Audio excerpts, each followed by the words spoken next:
Good morning students.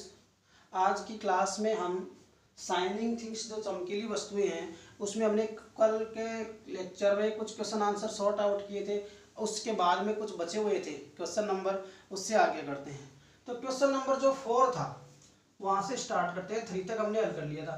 Question number 4 कह रहा है आंसर द फॉलोइंग क्वेश्चंस, निम्नलिखित प्रश्नों के उत्तर दीजिए। Answer the following questions, answer the following questions, निम्नलिखित प्रश्नों के उत्तर दीजिए। अब उत्तर आपको कैसे देने, सवाल देखो पहले। इसमें भी सवाल नंबर मान लीजिए ये फर्स्ट लेते हैं। पहला सवाल ये कह रहा है what does the child love, what does the child love, बच्चे किस चीज को पसंद करते थे। What does the child love, बच्चे क्या पसंद करते थे। द चाइल्ड लव्स, इसका आंसर बनेगा द चाइल्ड लव्स, बच्चा क्या पसंद करता था। The child loves shining things, shining things, चमकदार वस्तुएं जो थी वो उस बच्चे को पसंद थी। पहली लाइन में इसका आंसर दिया गया I love all shining things, अर्थात the child loved shining things. दूसरा इसका क्वेश्चन है how does the sun look like, दूसरा जो सवाल है how does the sun, how does the sun, how does the sun look like, sun look like, how does the sun look like at noon, दोपहर में सूर्य किस प्रकार का दिखाई देता है। how does the sun look like at noon, तो answer बनेगा the sun look like at, the sun look like at gold. तो यहाँ से इसका आंसर हम यहाँ से स्टार्ट करेंगे। तो सबसे पहले क्वेश्चन से ले लेंगे। तो यहाँ से लिखेंगे the sun look like, the sun look like gold, the sun look like gold at noon, the sun looks like, the sun look like at gold, the sun looks like at noon, दोपहर में वो कैसे दिखाई देता है, gold यानी सोने के जैसा दिखाई देता है, सोने की तरह चमकीला दिखाई देता है। फिर तीसरा जो सवाल है what do the clouds hurry, why do the clouds hurry, तीसरा प्रश्न ये कह रहा है why do the clouds hurry, बादलों को किस बात की जल्दी थी या बादल जल्दी क्यों कर रहे थे। why do the clouds hurry, बादल जो हैं वो जल्दी क्यों कर रहे थे। तो बादल जल्दी इसलिए कर रहे थे कि हवा जो बह रही है उसके चलते उसको जल्दी हो रही थी। देखिए when the bright clouds hurrying, इसका आंसर यहां से बनेगा the bright cloud, the bright clouds hurrying, hurrying when the wind goes by, when the wind goes by, the bright clouds hurrying when the wind goes, जब हवा चल रही थी तो बादल उनसे मुकाबला कर रहे थे कि हमें कैसे आगे निकलना है। आगे इसके बाद में जो सवाल आपको दिया गया है वो सवाल ये है how are the eyes of pussy, question number 4, how are the eyes of, eyes of pussy यानी बिल्ली की जो आंखें हैं वो कैसी थी। तो रेड, ग्रीन। तो ये कह रही है पूजीज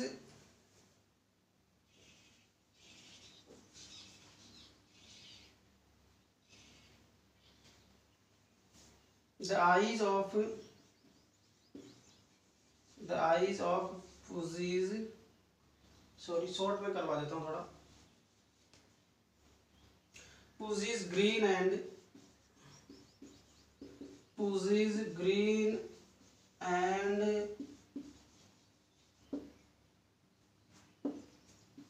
शाइनिंग आईज। चमकीली और हरी और चमकीली आंखें थी। कैसी थी? हरी और चमकीली आंखें थी। तो सवाल ये पूछा गया, how are the eyes of pussy's, बिल्ली की आंखें कैसी थी? The pussy's green and shining eyes, उसकी आंखें जो है वो हरी और चमकीली थी। उसके बाद आता है where are the candles lighted. पांचवा सवाल आता है where are the candles lighted, where are the candles lighted, ये जो मोमबत्तियां हैं वो कहाँ जलाई जाती है? Where are the candles lighted, तो मोमबत्ती है वो कमरे के अंदर जलाई जाती है। The tall candles a shadowy room, कहाँ?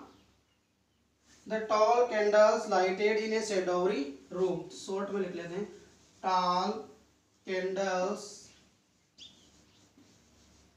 Are lighted, candles lighted in shadowy room, in ASHADOWRY, shadowy room यानी अंधेरे कक्ष में, चारों ओर जहाँ अंधेरा हो रखा था उस कक्ष के अंदर हमने क्या लगाई है? लाइटेड है वो जला रखी है, मोमबत्तियां जला रखी है। इस तरीके से ये कुछ सवाल थे जिनके आपको आंसर देने थे। एक बार इनको पूरा एकदम अच्छे तरीके से देखिए। आंसर द फॉलोइंग क्वेश्चंस, निम्नलिखित प्रश्नों के उत्तर दीजिए। पहला सवाल है what does the child love, बच्चा किस बात को पसंद करता था? बच्चा किसे पसंद करता था? तो the child loved shining things, बच्चा चमकीली वस्तुओं को पसंद करता था। How does the sun look like at noon, how does the sun look like at noon, दोपहर में सूर्य कैसे दिखाई? The sun looks like gold at noon, सूर्य दोपहर में सोने की तरह चमकता हुआ दिखाई देता है। Why do the clouds hurry, बादलों को क्या जल्दी थी? The bright clouds hurrying when the wind goes by, हवा जैसे गुजर रही थी तो उनको मतलब एक प्रतिस्पर्धा हो रही थी उससे आगे निकलने की, तो ये बात चलती है bright clouds hurrying when the wind goes by, हवा के चलने से उनको जल्दी हो रही थी। How are the eyes of Pussy, यानी जो केट थी, जो बिल्ली थी, उसकी आंखें कैसी थी? Pussy's green and shining eyes, कैसी आंखें थी? Pussy's green and shining eyes, Pussy's eyes are green and shining। अगर आप थोड़ा इसको स्टैंडर्ड से लिखना चाहो तो ऐसे भी लिख सकते हो, शॉर्ट में दोबारा जिसमें इजी में करवा देता हूँ। Pussy's eyes are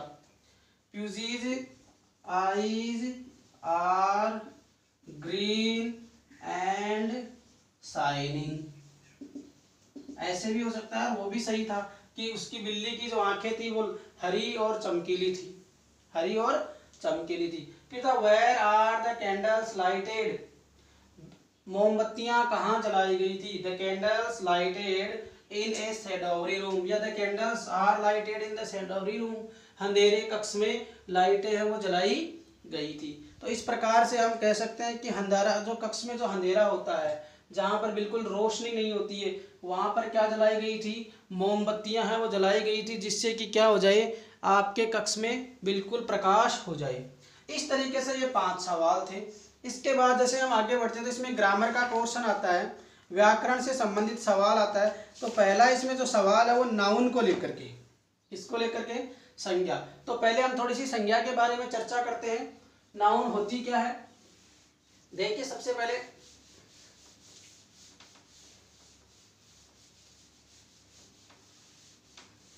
जी, हाँ, हम सबसे पहले चर्चा करते हैं नाउन।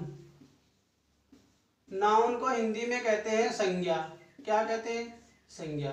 अगर इस संज्ञा की परिभाषा की बात करें तो हम लिखेंगे noun is a name of person, place और थिंग।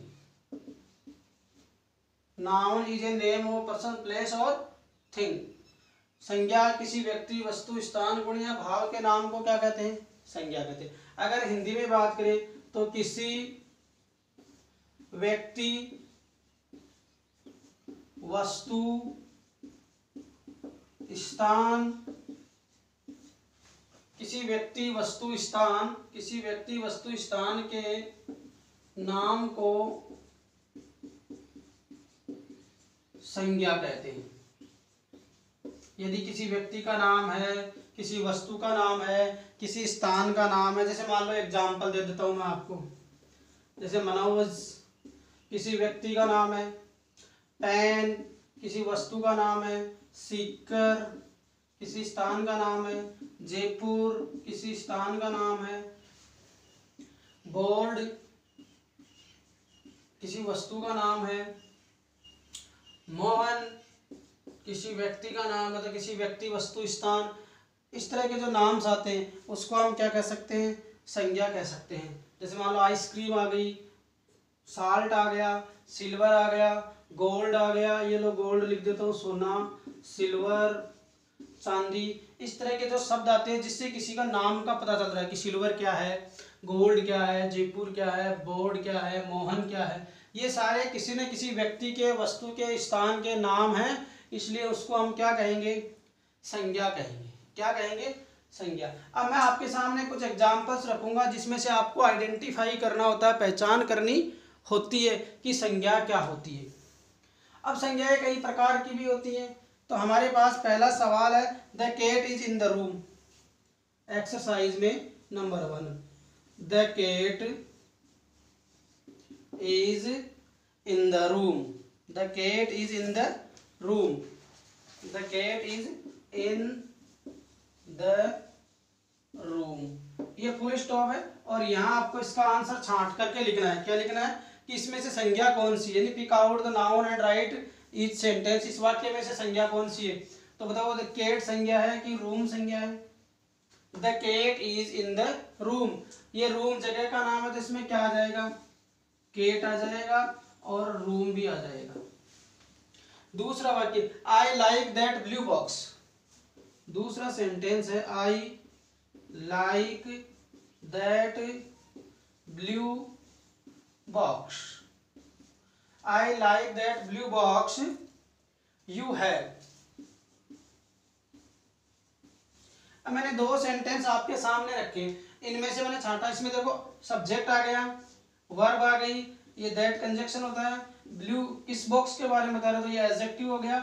बॉक्स ये किसी वस्तु का नाम है, तो इसमें ये जो बॉक्स बन गया वो क्या बन गया? ये नाउन क्या बन गया? इसमें बॉक्स बन गया। इस तरह के और भी कई एग्जांपल्स हम और देख सकते हैं। तो ये जो बातें होती है, संज्ञा किसे कहते हैं, इस बात को ध्यान में रखना।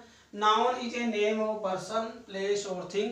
किसी व्यक्ति, वस्तु, स्थान, गुण या भाव के नाम को संज्ञा कहते हैं। जैसे Manoj, pen, Sikar, Jaipur, board, Mohan, gold, silver. एक वाक्य में प्रयोग करके बताया मैंने, जैसे इसका एक्सरसाइज के तरह, the cat is in the room. तो इसमें कैट बिल्ली किसी जानवर का नाम है, रूम किसी जगह का नाम है, तो ये दोनों क्या हो गई? नाउन हो गई। I like that blue box you have, तो इसमें केवल बॉक्स क्या बन गया? नाउन बन गया।